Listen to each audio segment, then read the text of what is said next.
I'm Vin. I'm Sori. If you would like to get your song reviewed, dear listener, there's a filthy capitalist option. As Sori says, 125 gets you straight to the head of the line. You don't have to be a part of the alliance. You don't have to be part of the group. Wait a minute. And the biggest thing is you don't have to wait. You hop, skip, and jump right in front of everybody. 125 gets you there. You do that 3 times, and then get mashed down to the $75 rate for perpetuity. Yes! Also, there is a band review option. So if you've got a band and you're trying to get your band some exposure, hit me up at vinsori@gmail.com, and I'll show you the details about how to pull that off. You can also jump on Patreon, and there is a option on the tiers to be able to get your band reviewed. Obviously, we can't lie to you, so we can't guarantee a positive review. Get what you get. It's just rubbish. Rubbish. Rubbish. That's British for garbage. My favorite is a community option. $1 at the gate gets you in at Patreon. You get to join an alliance. The alliance joins their points together, and that helps determine what songs that we do. The alliances hang out on Discord. Message me on Patreon to get the link. And they do all kinds of other cool things. They do Minecraft, Dungeons and Dragons. Yeah. It's really a community within the community. Anybody can go on the village, facebook.com/Vin and Sori. There's 160,000+ people on the channel. What's cool about the Discord is that it offers a real opportunity for community connection, friendship, that type of thing. And it's on Discord, so if you're not a Facebook person, it's for you. You start off at $1. Right. Plus you get exclusives. Sori and I are working on a song. So the first 15 seconds of that was on Patreon. Also, at $15 tier and above, when we actually debut the video, they're going to be there live with us. There you are, dear listener. Buy our merch. Child shall lead them to buy our merch. Buy all much. Ladies. So, we have a review here that we are about to do. This is Iron Maiden, Heaven Can Wait. Overshadow Sean tried to buy a side of a new commercial. Oh my gosh. You know when that dude says British for garbage? He hates that part. He hates that part, so he's trying to super chat me. And he's like, Vin's got a crush on that guy, so he won't do it. I said, keep the super chats coming, Sean. Yeah, you never know when the next 5 will make it change. So this is for the big homie Hernan. Hernan He is said, the name of this individual. Tell I us about hope him. you and the family are doing well in anticipation to Iron Maiden's new release, The Writing on the Wall, due July 15th. Here's a song and live video. I hope you'll enjoy it. And you know, Vinny, he loves it when there's a live video. I do. I'm actually coming into it now. Before I do. didn't, because I wanted to hear like everything perfected. But now I like hearing it because I'm like, how did they do? So this is Maiden in England, I believe, 1988. Yeah, because you get a more authentic understanding of how good they are. Okay. You know. Sure. Because I saw when well, I don't know what names we can say, what names we can't say. So our drummer, I saw when he like fixed, like he did something with my vocals. And I was like, whoa, holy shit, that girl sounds good. Oh, that's me. Oh, but it's not me, but it's me, you know? That was you. You gave him something to work with. Yeah. Shout out to the homie. So anyway, now I got to hear it, you know. All right, guys. Now we're going to hear it live. As you can see there on the ticker. Up the freaking irons, ladies and gentlemen. Let's go. Because we are about to listen to some Iron freaking Maiden. Yeah, Heaven Can Wait. Get ready for this live video. Let's go. I'm going to make this shit bigger, bro. This is Maiden we're talking about. All right. Sung from the Somewhere in Time album now. Sung for any of you of a religious disposition. Sung for any of you who may be worried as to your ultimate destination up there or down below. Sung called Heaven. Whoa. Can wait.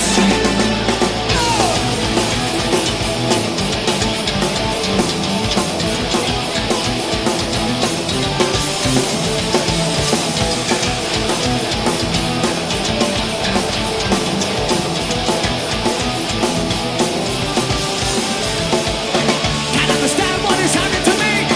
Into the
him. Talk to him, brother minister.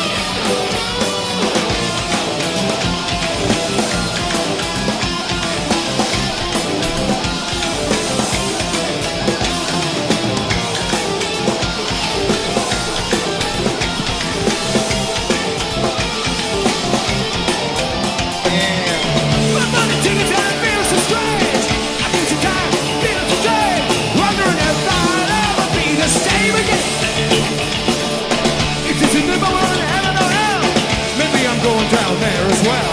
Can't accept that. So would you forever? Feel myself floating back down to earth. With this beat, take out of my rebirth. I have to die without wait from dreaming. Never come away. Never again. Never again. Wait till another day. Never come away. Never again. Never again. Wait till another day, and then come away, and again, never again. Wait till another day, and then come away, and again, never again. Wait till another day.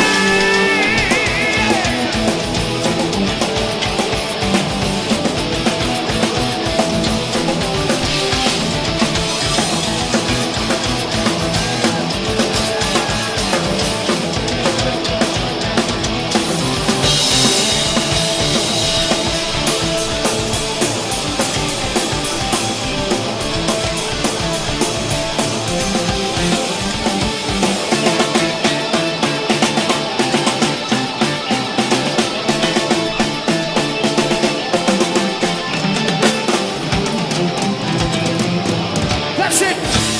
That's it. That's it. Done. End of the song. Oh, that's it.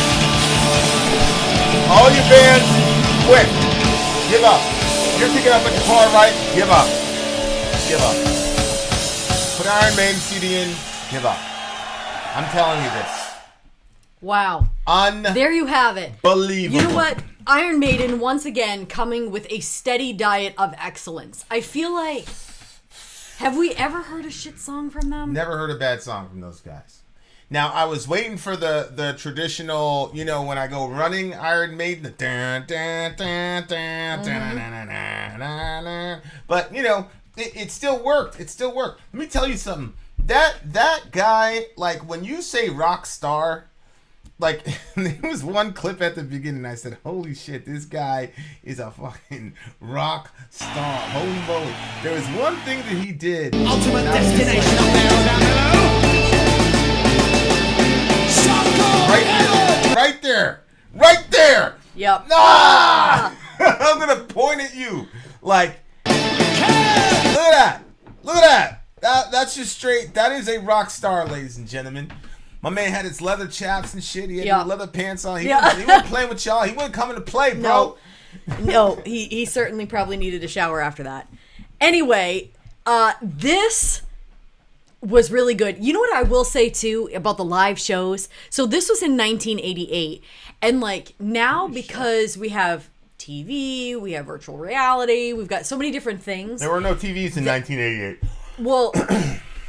I'm not saying that. I'm saying like TVs in the sense of like we have a 4K TV. You look at it and it's clear. Like you can see the zits on people's faces sometimes. Yeah. You know, but back then it wasn't, you know, everything wasn't that great.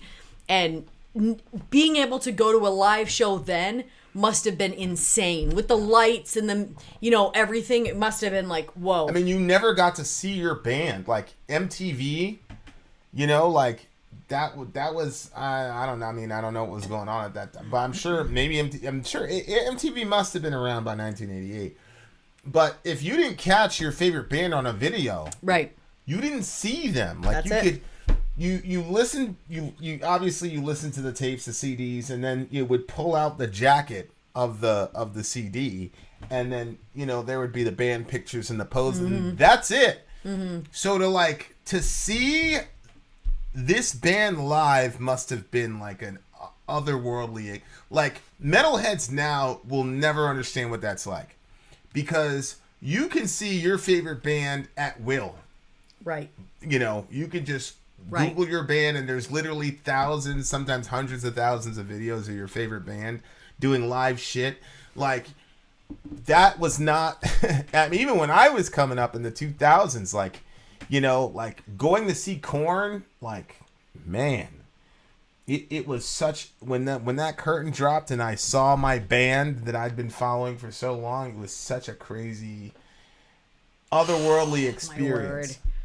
And now it's like, I almost feel kind of bad for him because, like, you have so much access to him on YouTube and stuff. Like, the rarity of and the novelty of it is I don't think there's ever going to be a band that has the maniacal kind of fans that you saw in the 80s, 90s, and the early 2000s. It's just, I'm not saying that the music is not going to be good because a lot of these new guys are evolving the genre.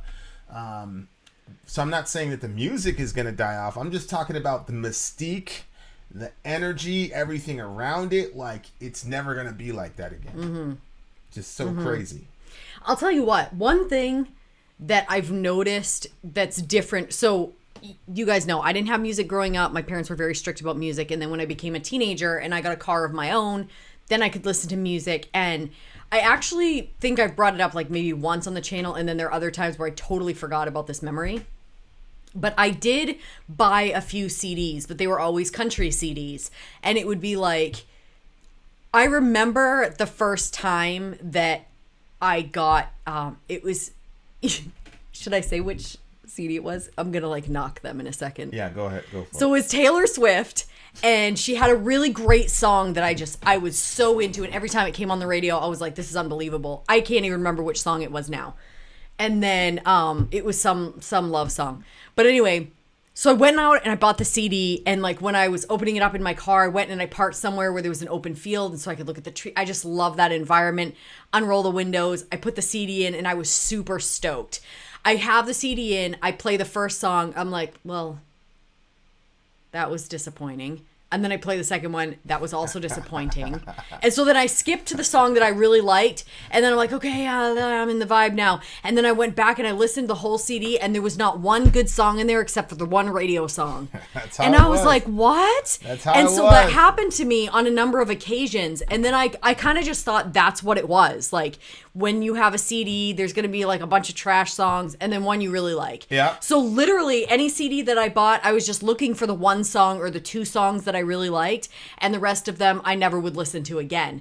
And then there's been like Pearl Jam Black. Is that so where every single song we listen to, it's like, isn't the album called Black? Yeah. No, it's called 10. Okay, I 10. think it's called 10. So the or album 10s, that Black something like is that. on, I was Yeah. like, are you serious? Every single song. Every song that we've heard was is a good. classic. I'm like, how can this be? And Iron Maiden, I think, is another one of those bands where, you know, probably when I first started listening to them, I really didn't have a good taste for them. I was kind of like, maybe. I'm not really sure. It's been a long time. But now I'm like, every single one of these songs, they put so much into it. Yeah, it's like, we're not cutting corners at all. Yeah. And there's going to be no trash songs put out. It's just, I really can appreciate that level of excellence. Yeah, the first Korn record was like that. Follow the Leader was like that. Issues was like that. I mean, I think that's what makes you stand out from the rest. Is you're not going to cut corners and get lazy with it. You know. I agree 100%. Jambi said something hilarious. Look at Jambi. Oh no. He goes, taking bets. How long does it take for Vin to mention God or religion? Jambi, the name of the song is Heaven Can... Heaven. Oh my gosh. Heaven can wait. He's so... Jambi is such a bitter guy. Okay, you know what else is funny? So... How long is it going to take Vin with a song entitled Heaven Can Wait, where the lead singer talks about people being concerned about their state in the afterlife, talking about heaven and hell? Why would Vin... How long will it take for Vin to bring up religion? What? Shout out to Jambi. Jambi's my man, but holy moly, sometimes like... Look, Jambi, that Romans 1 says that when you suppress the truth in unrighteousness, your mind becomes darkened. and you're not able to think rationally anymore. It says they're for professing to be wise, they became fools, and so their foolish hearts were darkened. You dumb butt. Also, here's a... The lead singer is talking about heaven and hell in the afterlife. It's like the worst possible song to drag out that little trope, huh? That's like the worst possible so ridiculous. song to do that with. Well, I'll tell you this, And Jamie. look. There it is. Religion. Okay, wait. So I have to say this. So if you ever watch the Kung Fu Panda, Master Oogway is in there, and he says, one often meets his destiny on the road he takes to avoid it. And so he went and he put the message, and that's what brought up the discussion on religion. So you did this, Jambi. We were going to get to it anyway because of the title of the song and what he sings about, but you brought it on prematurely. What a dumb butt. Shout out to Jambi. Who bet 7 minutes? Jambi, you probably bet 7 minutes and then sent that message in there so you'd win. Anyway, back to Iron Maiden. Oh my gosh. I loved it. All right. Can't understand what's happening to me. This isn't real. This is only a dream. But I have never felt this way before. I'm looking down on my body below. It seems that he's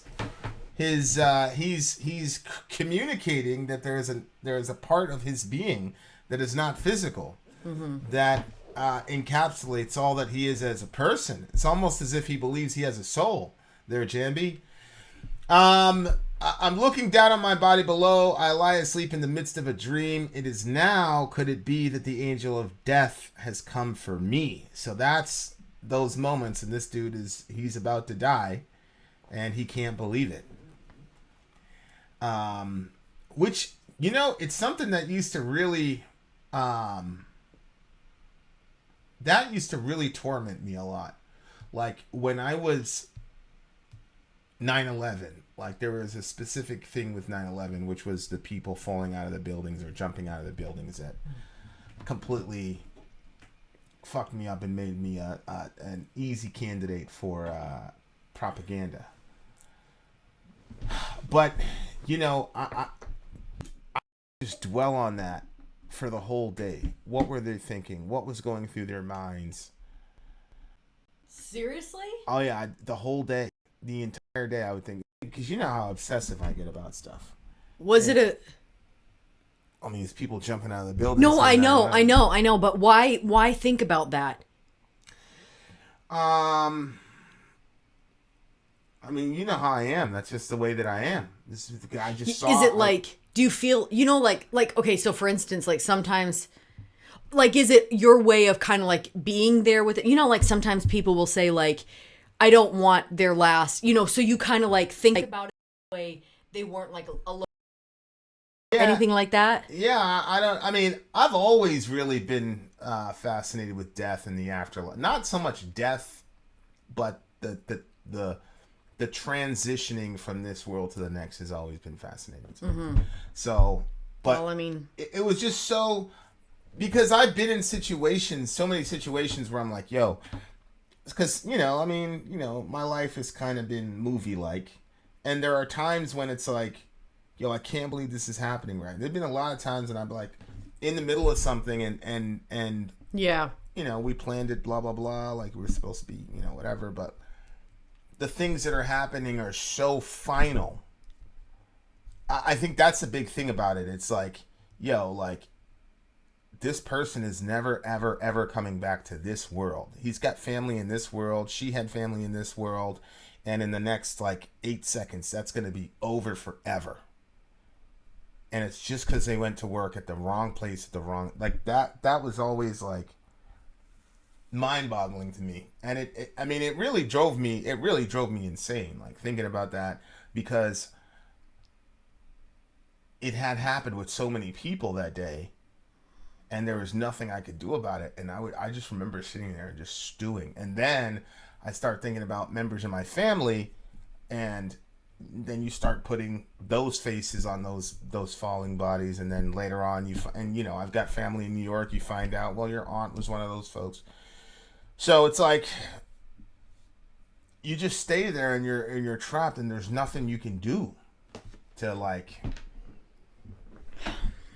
So anyway, just that first stanza is like, the music is crazy and all the rest of it, but it's like, yeah, like when I've been in a couple situations where I thought the probabilities were higher than lower that I was going to die, and I didn't feel any panic. I didn't feel any fear. There was a hella fear to it. There is hella panic, like inside. I manifest itself, but that's only because I thought to myself, because it's constantly drilled in your head. When you panic, that's when people die. And the worst thing, you want to make sure that, you know, nobody around you dies because of you. You know what I'm saying? So I've been at peace with that, I guess. But even that is different to me because those are decisions that I made. Like, you made those decisions. Your friends made those decisions. You know, you got on a plane. You went over, blah, blah, blah. You decided, you know, like... And there's a sense in which it's actually less scary when you're like actively going into the situation. Yeah, that makes like, sense. You're just a regular person at work, and now you're looking at the prospect of jumping 500 feet, you know, to your certain death, and you're not trained. You haven't been through any training, or you know, it's like that just tormented me the whole time. Man, I was like, oh man, and the fact that, you know, there was nobody to hurt, you know, like it was just way too much, way too much for a kid to have to sort through. Jeez. But Fox News went out of their way to show those clips 50 times an hour, man. They definitely knew what they were doing for sure. Jeez. So look, everybody, you're gonna die. Everybody's gonna die one day, man. I don't, you know, we can joke around and, you know, it's all fun, and I'm not gonna threaten anybody. Like, you better get right with God before you die. For me, it's just, this is a fact. This is one of these open secrets that it's the ultimate taboo that nobody's talking about, you know. And there are some people like me that think about it too much. There are people that I think about like every day, especially at night. You know, there's people that I think about as far as, you know, things that could have been different. You know, if you'd have been there 10 minutes earlier, if this person didn't miss this turn, blah blah blah. Every single night I think about that shit. Oh my gosh. But, yeah, I mean, it's just a fact in my life. Like, it's not, you know, it's one of those things, man. And, you know, but like I said, it's still different from 9/11 because everybody made decisions. You made those decisions. So, but yeah, man, that's a crazy situation. So the guy's not ready to die. He wants to. So when I hear this, it kind of makes me think. One thing that's scary about childbirth is you're alone. You know, Vinny's always there with me, but he can't take any of the pain. He can do things to kind of like alleviate some of my pain. And I get like the regular labor pains plus really bad back labor. And I feel like the back labor just puts it right over the edge. And I always kind of hit a point where I feel kind of panicky because I'm like, oh my gosh, I'm completely alone. Nobody can really help me. Nobody can do anything. Like, yeah, I probably could get an epidural, but that has its own set of complications and stuff. And so when I think about that, so whenever I hit that feeling, I first feel the grip of panic, and then I say, hold on a minute. Like, I'm a Christian. So then I immediately start praying. And I always like, there has not been any times where I've been in that situation where I didn't know that I all of a sudden didn't feel alone like I was before. Like, it's not like having somebody go through the exact same thing as you, but it takes away that like gripping fear of the alone feeling. And because I feel like, you know, God is going to go through it with me, or I'm going to go through it with him, however you want to look at that. And so kind of death to me is the same thing. Like, oh, he said his wife and I send Christmas cards to the epidural lady. That's funny. So I think, sometimes I think of death. I have a lot of different thoughts about death. Like sometimes, death kind of, if you're really depressed or not in a good spot, it can almost seem inviting. And then there are other times where death is scary to me, like the idea of not being able to raise my children and, having them call somebody else mom. Like I would want somebody to care for them, but that's just, especially if it's kind of like a long drawn out thing where you're kind of going for like a long time. I think that would be hard. I also think that it would be hard, like, when my uncle was passing away, he got cancer, and it took a long time in a sense of just watching him just become worse and worse and worse until he was not himself anymore, and it was hard. And like there was one time where I guess everybody was around him. I wasn't there, and people were like crying and stuff, and he was like asleep. And then he woke up and everybody was just around his bed, like somber and crying and stuff. And he was like, stop. He's like, get out of my room. And he kicked everybody out because it was like, the man is dealing with so much. And then he wakes up just to see all these sobbing people around him. It's like, holy shit. Like how more selfish can you be to like sob uncontrollably around a dying man, like selfish? You know what I'm saying? Like, I know you God. can understand where the person's coming from, but think about the person in the bed. Like, he doesn't want to leave his family, he doesn't want to leave his wife, he doesn't want to, you know what I'm saying? Like, so like, I think he wanted them to like hold the tears for something because he felt horrible about dying, but what was he going to do? He was dying. So yeah, I would have a very, very hard time. I would probably like get in my car and just drive somewhere. You guys would be all oh my gosh. Like I would probably just be like, well guys, I'll see you guys later. and drive off somewhere. You would do something like that. Cats do that. When they know they're not doing well, they just... Yeah. I worry a lot. I think a lot about my own... that's another thing I think about every day. I always worry about Dorian. So then I get sad for Dorian. I'm like, well, he'd have a hard time. So I'm like, all right, well, I'm definitely not dying anytime soon. And it's not something like, oh, I'm going to do something myself, then I think about Dorian. It's just like, you just go through the role, and then I'm like, oh, he'd have a hard time. I think he'd have a hard time. I really do. So I'm like, yeah, that's but it's something we all have to deal with, man. Yeah. We got to deal with it. You can't like go through the world as if it ain't going to happen. It's going to happen, and you just got to... I'm so grateful to God, man, that there's never been a moment in my conscious life when I didn't believe all that shit. Like, I just feel really, And again, God knows, the strong from the weak, I guess you could say.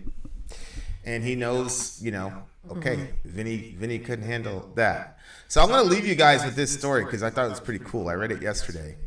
And so there you go. Go ahead. You can read that part because I'm not going to read it. Apparently my mic is echoey. So my Aunt Tina, one of the healthiest and most amazing people I know, had an unexpected cardiac arrest and according to doctors had died and was brought back to life four times by first responders before arriving to the hospital. She was put on can you say that? Yeah.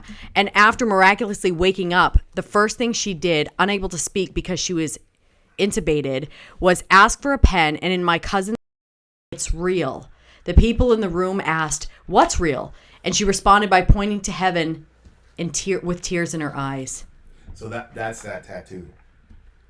Wow. Yeah. That was a pretty cool story. So she lived? No, she's dead now. Oh. But that she was alive, like a day before she died, she scribbled that it's real. And then they said, what's real? And she pointed up to the roof. So that person ended up getting that as a tattoo. Oh, wow. Yeah. So that scrabble is the tattoo saying it's real. Yeah. So and the guy, I don't think, is a tattoo artist. on Facebook. I don't follow him. He's not a Christian, but he was like, I mean, that happened, so do what you will with that. Wow. My word. There's a lot, to kind of mull around with that when you think of like Hoffman and all that. Yeah, there is. There is. How is it Mike now, guys? Here's Amy Lee. Hallucinations are real. Meds do that. Yeah, I understand. Hallucinations are also real. But there's a lot of work being done in the NDE category where it goes beyond hallucination. You got people that don't have verified heartbeats for over 35 minutes, having these visions, etc., etc. So, look, I say it all the time. What we believe or don't believe has a lot more to do with what we want to be true or false than what is actually true or false. Mm-hmm. Yeah. So there's that. There you go, Delaney. That's all you need to do, right? Just try, and he'll meet you at the middle, inshallah. Okay, I give this song a 10, obviously, because I'm an Iron Maiden fan. 9.8. There you are, dear listener. There you are. Moral of the story is listen to more Iron Maiden. There you have it. There you are. Thank you, Hernan. Vin out. Sori out. Gone.